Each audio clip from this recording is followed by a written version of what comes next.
接下来我们来看长篇写作作文。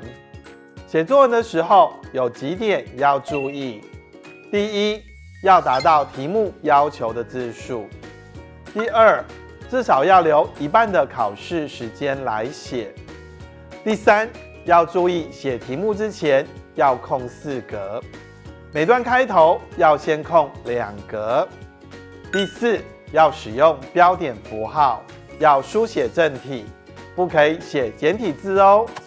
作文是书写的综合能力，要提醒大家，第一步，题目一定要看清楚，如果文不对题，那问题就严重了。第二步，要先想好整篇的文章，你打算怎么写，再下笔写，不可以边写边想，这样时间会不够。第三，文章一定要分段，不可以全部混在一起。第四，当然，正确的用字、词汇、文法、修辞，还有标点也很重要。第五，要尽量使用客语特征词。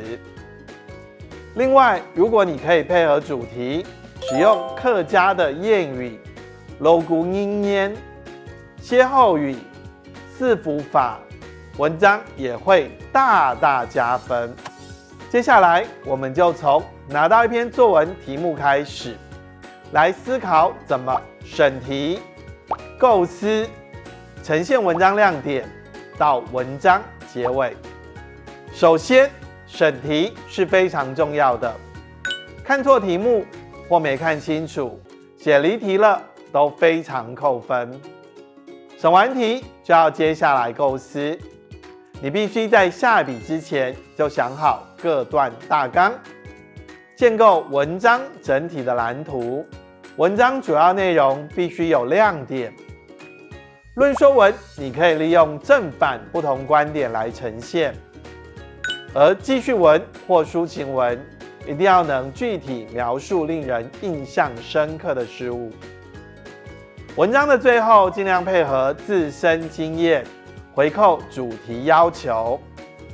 很多人结束文章时常过于匆忙，而忘了扣回主题。